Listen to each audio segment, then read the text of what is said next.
오늘 우리에게 주시는 하나님의 말씀은 신약 성경 사도행전 14장 19절로부터 22절까지의 말씀이 되겠습니다. 제가 가지고 있는 성경으로 신약 성경 212면에 있습니다.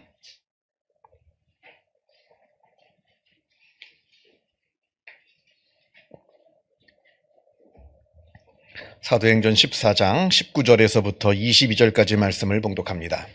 이 계시의 말씀을 봉독할 때에 살아계신 하나님의 음성을 다 함께 들으실 수 있기를 바랍니다. 유대인들이 안디옥과 이고니온에서 와서 무리를 충동하니 그들이 돌로 바울을 쳐서 죽은 줄로 알고 시외로 끌어내치니라. 제자들이 둘러섰을 때에 바울이 일어나 그 성에 들어갔다가 이튿날 바나바와 함께 더베로 가서 복음을 그 성에서 전하여 많은 사람을 제자로 삼고 루스드라와 이고니온과 안디옥으로 돌아가서 제자들의 마음을 굳게 하여 이 믿음에 머물러 있으라 권하고 또 우리가 하나님의 나라에 들어가려면 많은 환난을 겪어야 할 것이라 하고. 아멘. 구약성경 사사기를 한마디로 요약하자면 아마 이 말씀이 될 겁니다. 그때에는 이스라엘에 왕이 없었으므로 사람마다 자기 소견에 옳은 대로 행하였더라. 이 말씀은 사사기 17장에 나오는 말씀인데요. 이 말씀이 나오게 된 그 배경은 이러합니다. 에브라임 지파의 미가라고 하는 아주 큰 부잣집 도련님이 있었습니다. 어느 날 이 미가가 무슨 큰 돈이 필요했는지 자기 어머니의 돈을 몰래 훔치고 갑니다. 엄마 돈을 훔쳤어요. 그것도 은 1100냥이라고 하는 아주 큰 돈을 훔칩니다. 은 1100냥이 도대체 얼마나 큰 돈인지 짐작이 잘 가지는 않습니다만, 참고로 아브라함이 그의 아내 사라가 죽었을 때 그 매장지로 쓰려고 막벨라 굴을 사는데 그때 지불한 값이 은 400냥이었습니다. 거기에 비추어 보면 은 1100냥이라고 하는 것은 굉장히 큰 돈임은 분명합니다. 그렇게 큰 돈을 도둑 맞았으니까 이 어머니가 너무나 화가 납니다. 그래서 그 돈을 훔쳐간 도둑놈이 누군지 모르니까 아무튼 누가 됐든 간에 그 도둑놈을 저주합니다. 자기 아들인 줄도 모르고 엄청난 저주를 퍼붓습니다. 그러니까 그 저주를 퍼붓는 모습을 옆에서 보고 있는 이 미가가 자기가 도둑놈인데 그 저주가 정말 나한테 올까봐, 엄청난 그 저주가 나한테 올까봐 이실직고를 합니다. 어머니, 제가 그 돈은 사실 제가 훔친 겁니다. 이렇게 이실직고를 합니다. 그랬더니 이번엔 이 어머니가 큰일 났습니다. 그 훔쳐간 도둑놈이 자기 아들인 줄 모르고 그 도둑놈에게 엄청난 저주가 임하게 해달라고 그렇게 저주를 퍼부었는데 자기가 했던 그 저주가 정말로 자기 아들한테 그대로 돌아갈까봐 너무나 두려워서 급히 했던 저주를 취소하고 다시 복을 빌어줍니다. 내 아들이 여호와께 복받기를 원하노라, 이렇게 복을 빌어줍니다.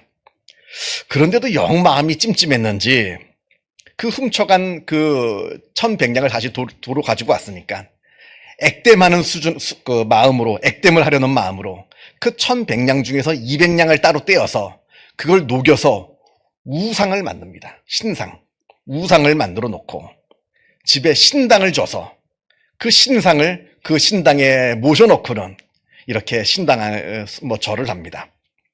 또 그거 가지고는 또 찜찜했는지 자기 아들이 여러 아들이 있을 거 아니에요? 그 중에 여러 아들 중에서 한 명을 뽑아서 네가 제사장 해라, 제사장. 하나님께 제사 드리는 제사장을 하거라 하면서 하나님께 또 제사를 하게 합니다. 아시는 바처럼 제사장은 아무나 할 수 있는 게 아니거든요. 제사장은 반드시 레위 지파 중에서, 그것도 아론의 자손만이 할 수 있는 것이 바로 이 제사장의 직분입니다. 내 맘대로 내가 하고 싶다고 해서 내가 제사장 될 수 있는 것도 아니고요. 너 하라고 해서, 시킨다고 해서 아무나 제사장 할 수 있는 게 아닙니다. 그러면서 이 사사기가 이 말씀 중간에 이런 말씀을 하는 겁니다. 그때에는 이스라엘에 왕이 없었으므로 사람마다 자기 소견에 옳은 대로 행하였더라. 그러면서 이 미가의 이야기를 계속해서 이야기하는데 그러던 어느 날 진짜 레위지파 청년이 우연히 미가의 집을 지나가다가 하룻밤 묵을 셈으로 그 집을 찾아 들어옵니다. 그러니까 미가가 너무 반가운 거예요. 지금까지는 자기 동생이 어떻게 보면 무면허 제사장이죠. 무면허 제사장으로 하나님께 제사를 드리는 게 이상하게 좀 찜찜했는데 진짜 레위 지파 사람이 자기 집에 들어오니까 옳았구나 잘됐다면서 이 레위 지파 사람에게 큰 돈을 줘가지고 당신 우리 집 제사장 되어주시오. 그 사람을 자기 개인 제사장으로 고용을 합니다. 그러면서 하는 말이 이에 미가가 이르되 레위인이 내 제사장이 되었으니 이제 여호와께서 나에게 복을 주실 줄 아노라 이렇게 이야기를 합니다. 여러분 이 사사기의 이 이야기가 지금 무엇을 이야기하고 있는 겁니까? 뭔가가 다 뒤죽박죽 뒤섞이고 엉망진창이 되어버린 그 시대상을 지금 이야기하고 있는 겁니다. 집에다가 우상을 부어 만들어서 신상을 만들고 신당을 짓고 거기다가 절을 하고 또 하나님께 제사도 드리고 제사장도 내 맘대로 내 아들 중에 하나 뽑아서 제사 드리고 그러다가 레위 사람 지나가니까 하나님의 성전, 하나님의 전을 섬겨야 될 이 귀하고 복된 이 제사장을 내가 돈을 주어서 내 개인 제사장으로 고용해서 나를 위해서 일하게 하는 하나님을 위해서 봉사해야 될 이 제사장을 나를 위해서 일하게 하는 그런 개인 제사장으로 삼고 그래 놓고는 하는 말이 이제 하나님께서 나에게 복을 내려주실 줄을 믿노라. 이것을 과연 신앙이라 말할 수 있는 거냐? 이것을 우리에게 이야기하고 있는 겁니다. 성경은 묵시가 없으면 백성이 방자해진다 합니다. 여기서 말하는 묵시라고 하는 것은 무슨 환상을 보고 무슨 대단한 꿈을 꾸고 뭐 이런 걸 묵시라고 말씀하는 게 아닙니다. 성경에서 말씀하시는 묵시라고 하는 것은 바로 하나님의 말씀인 겁니다. 하나님의 말씀이 없으면 백성이 방자해진다 이렇게 말씀하고 있는 겁니다. 하나님의 말씀에 내 신앙의 기준을 삼고 하나님의 말씀에 내 삶의 기준을 삼고 그 말씀에 내가 순종하면서 살아갈 때에 내가 바른 신앙이 되는 것이고 하나님께서 기뻐하시는 삶이 되는 것이지 하나님의 말씀은 생각지 아니하고 그냥 내 생각으로 옳은 대로만 행했다가는 내 믿음과 삶이 방자한 믿음이 되는 것이고 방자한 삶이 되는 것이다. 이것을 하나님께서 우리에게 경고하고 계시는 겁니다. 이스라엘 백성들이 출애굽하여서 40년이라고 하는 그 긴 광야 생활을 다 끝마친 후에 이제 드디어 꿈에도 그리던 가나안 땅으로 들어가게 됩니다. 그렇게 가나안 땅으로 들어왔을 때 이 가나안 땅에는 이미 오래전서부터 바알신이라고 하는 토착 종교가 자리 잡고 있었습니다. 이 바알신은 농경신입니다. 농사 짓는 농경신. 그리고 다산, 많이 낳는 동물이고 식물이고 많이 결실을 맺는 다산의 신이고요. 또 그래서 풍요의 신입니다. 그리고 다산이라고 하는 것은 동물이나 식물이나 전에도 제가 말씀드린 바가 있는 것으로 기억합니다만 성을 전제로 합니다. 그래서 성이 없는 이 출산, 성이 없는 결실은 없습니다. 식물도 그러합니다. 그래서 이 바알 종교는 성의 종교이기도 합니다. 아주 난잡한 성행위를 통해서 제사를 드립니다. 그게 바알을 섬기는 하나의 방법이에요. 그렇게 난잡한 것으로 제사를 드리면 농사도 잘 되고 우리 집 양도 소도 새끼를 많이 낳고 그래서 결국에 나는 부자가 된다 하는 게 이 바알 종교의 교리입니다. 다른 거 필요 없습니다. 무슨 진리니 공이니 사랑이니 섬김이니 영원함이니 양심이니 절제니 거룩함이니 이건 바알 종교에서 아무 필요 없는 거예요.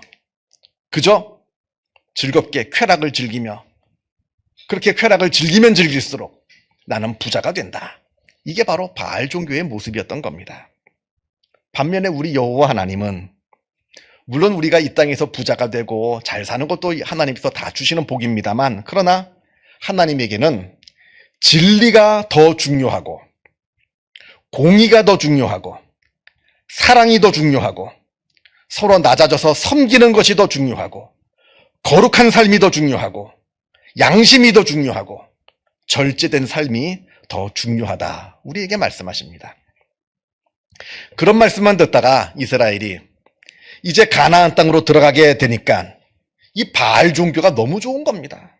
쾌락을 즐기면 즐길수록 나는 더 부자가 되고, 그렇게 쾌락과 부자가 이 풍요로움이 서로 뒤엉켜서 서로 우리에게 이야기를 하는, 교리를 이야기하는 그러한 종교.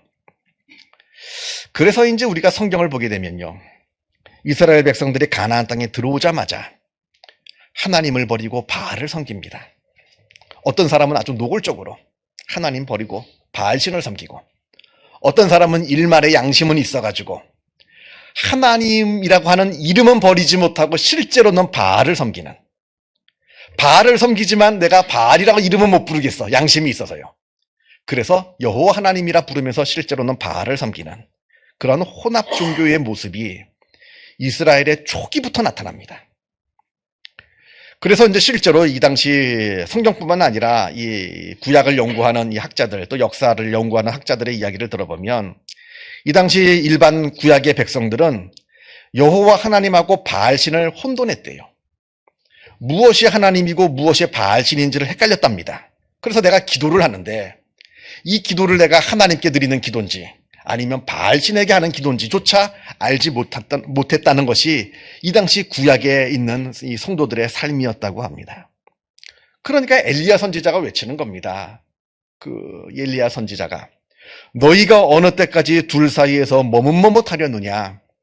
여호와가 만일 하나님이면 그를 따르고 바알이 만일 하나님이면 그를 따를지니라. 분명하게 선택하라는 겁니다. 하나님을 섬길 거라면 바알을 버리고 분명하게 하나님을 섬기라. 이것을 지금 우리에게 말씀하고 있는 겁니다. 여러분, 우리가 믿는다고 그냥 믿는다고 다 믿는 게 아닙니다. 내가 누구를 믿느냐? 그리고 또 어떻게 믿느냐? 여기에 우리의 믿음이 결판나는 것이지 그냥 나는 믿습니다 한다고 다 그게 믿음이 아니라는 겁니다. 오늘 본문을 보겠습니다. 오늘 본문은 바울이 1차 선교 여행 중에 일어난 사건을 이야기해 줍니다. 지금 바울과 바나바는 지금으로 치자면 터키 중남부 지방을 지금 여행하면서 복음을 증거하고 있습니다. 우리가 다 읽지는 못했는데요. 조금 앞으로 가서 1절을 보게 되면 14장 1절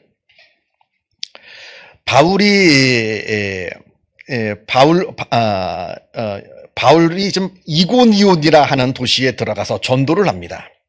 그런데 그 이고니온에 살고 있는, 지금 터키지만 이때 유대인들은 굉장히 여러 곳에 흩어져서 살았거든요. 이 이고니온에 먼저 살고 있는 이 유대인들이 사람들을 선동해서 바울과 바나바를 돌로 치려고 합니다. 그러나 다행히 이 사실을 미리 알고는 바울과 바나바가 급히 이고니온을 빠져나와서 옆에 있는 루스드라라고 하는 도시로 들어갑니다. 그걸 루스드라라고 하는 도시에 들어가서 전도를 합니다. 걷지 못하는 사람을 일으켜 세우는, 일어나서 걷게 하는 그 놀라운 기적도 베풀면서 열심히 전도를 하고 있는데, 그 먼저 본 이고니온에서 바울과 바나바를 돌로 치려고 했던 그 유대인들이 이걸 루스드라까지 따라 들어온 겁니다. 따라 쫓아와서는 바울을 체포해서 바울을 돌로 치는 사건이 벌어집니다. 진짜 바울을 돌로 쳤어요. 우리가 성경을 보게 되면 종종 돌로 사람을 친다라는 내용이 나오는데 많은 사람들이 이 내용을 잘못 알고 있습니다. 그냥 조그만 자갈 몇 개 던지는 거 아니에요. 그걸 돌로 친다고 말하지 않습니다. 막 사람에게 막 돌로 쳐서, 보통 이제 옛날 성경 만화 같은 데 많이 나옵니다. 막 돌로 쳐서 돌이 이렇게 쌓여서 사람이 죽는, 그 만화에서 나오는 그런 낭만적인 죽음이 아닙니다. 이걸 석형이라고 하는데요. 죄 지은 사람을 꿇어앉힙니다. 사람들이 가까이 둘러섭니다. 거의 사람 머리통만한 돌, 삐쭉빼쭉 아주 날카롭고 아주 무시무시한 돌을 그 앞에서 내리치는 겁니다. 그래서 사람을 죽이는 겁니다. 아주 끔찍한 사형 방법이죠. 지금 바울이 이걸 당한 겁니다. 그리고 목숨이 끊어진 줄 알고, 다행히 목숨은 끊어지지 않았습니다. 그러나 먼저 번 성경을 보게 되면, 우리 성경 말고 먼저 번 성경을 보게 되면 거반 죽은 바 되었다 합니다. 죽은 줄 안 거예요. 죽은 줄 알고 사람들이 이 바울을 성 밖으로 내다 버립니다. 그런데 하나님이 은혜로 목숨은 다행히 끊어지지 않았습니다. 그리고 한참 동안 의식불명으로 있다가 간신히 바울이 의식이 돌아옵니다. 그리고는 바울이 일어나서 더베라고 하는 도시로 들어가게 됩니다. 핏이나 제자들이 함께 부축을 해서 간신히 그곳으로 돌아가서 그곳에서 몸을 추스릅니다. 그리고 몸을 움직일 수가 있게 되자마자 바울은 다시 복음을 전합니다. 그렇게 복음을 전한 다음에 바울은 자기가 돌에 맞아 죽을 뻔한, 정말 죽었다 살아난 거죠, 루스드라와 그 이고니온에 다시 들어갑니다. 목숨을 걸고 들어가는 거예요. 자기를 돌로 친 사람이 그곳에 아직도 살고 있습니다. 그런데 바울이 목숨을 걸고 그 루스드라와 이고니온으로 다시 들어갑니다. 왜 그곳으로 들어가냐? 거기에 초신자들이 있거든요. 자기의 복음을 듣고 이제 믿음을 시작한, 마치 막 지금 태어난 신생아와 같은 그 초신자들이 그곳에 있는 겁니다. 그 초신자들에게 꼭 전해주어야 할 말이 있었던 겁니다. 그 말이 바로 오늘 본문 22절에 나오는 내용입니다. 22절을 보게 되면 제자들의 마음을 굳게 하여 이 믿음에 머물러 있으라 권하고, 또 우리가 하나님의 나라에 들어가려면 많은 환난을 겪어야 할 것이라. 이 말을 전해주고 싶었던 겁니다. 그래서 목숨을 걸고 그 자리로 들어갔던 거예요. 여기에 이 믿음에 머물러 있으라가 중요합니다. 이 믿음, 아무 믿음을 말하는 게 아닙니다. 바로 이 믿음, 다른 믿음이 아니라 바울이 가르쳐준 바로 이 믿음, 이 올바른 믿음, 이 믿음에만 머물러 있으라. 이렇게 바울이 마지막으로 부탁을 하고 떠나갑니다. 우리가 성경을 읽다 보면 바울은 많은 박해를 받았습니다. 근데 바울을 그렇게 박해한 사람이 누구냐? 이방인들이 아니었어요. 하나님을 전혀 알지 못하는 이방인들이, 물론 나중에 바울이 네로에게 죽임을 당하게 됩니다만, 그러나 성경을 보게 되면 이방인들은 오히려 바울의 말씀에 귀를 기울이고 바울이 전하는 복음을 받아들이는 사람들이었고, 오히려 바울을 박해한 사람들은 누구냐? 같은 하나님을 믿는다 하는 유대인들, 또 심지어는 같은 예수 그리스도를 믿는다 하는 유대 그리스도인들이 바울을 박해하고 바울을 죽이려 했다 하는 겁니다. 이거 굉장한 아이러니죠. 바울이 선교할 당시 바울의 복음을 박해했던 또 다른 복음이 있었는데, 그게 바로 율법주의적인 복음이었습니다. 이 율법주의적인 복음은 무엇이냐? 예수를 믿는 거 좋다. 그러나 예수를 믿더라도 먼저 할례를 받아야 예수를 믿을 수 있다. 할례를 받지 않고 예수를 믿는 거, 그거 다 무효다. 천국에 들어가지 못한다. 먼저 할례를 받고 예수를 믿어야 천국에 들어갈 수 있다. 이게 바로 율법주의적인 복음이었습니다. 근데 그건 복음이 아니에요. 그건 진리가 아닙니다. 할례를 받아야 구원받는다면 예수님이 오실 필요가 없었죠. 예수님이 왜 이 땅에 태어나셔서 십자가에 달려 돌아가십니까? 할례만 받으면 다 구원받는 걸. 그게 아니니까 예수님께서 오신 거 아니겠어요? 그러니까 바울이 전하는 복음이 진짜 복음이고 바른 복음이고, 저 할례를 받아야 된다라고 주장하는 율법주의적인 복음은 가짜 복음이었던 겁니다. 근데 그 가짜 복음이 횡행했어요. 그러니까 바울은 그게 걱정된 겁니다.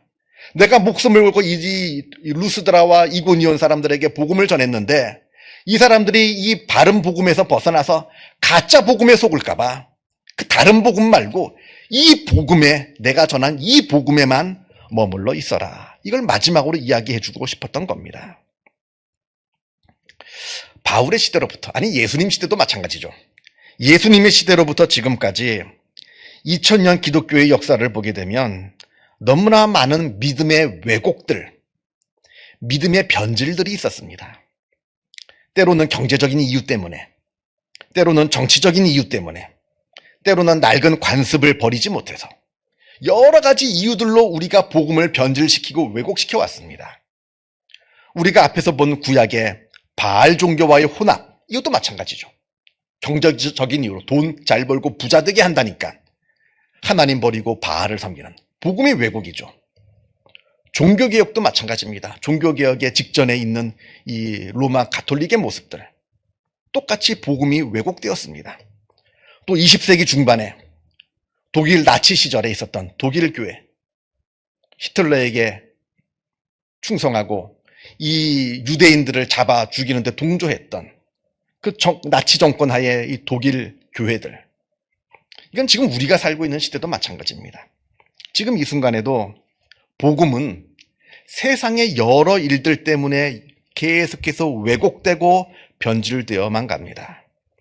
나의 경제적인 이익과 손실 때문에, 나의 정치적인 입장 때문에, 그리고 지금까지 가지고 있던 나의 선입견 때문에, 이건 다 세상의 눈으로, 세상의 렌즈를 통해서 복음을 보게 되는 겁니다. 우리가 세상의 눈으로 복음을 보게 되면 복음이 보이질 않습니다. 복음이 왜곡됩니다. 변질됩니다.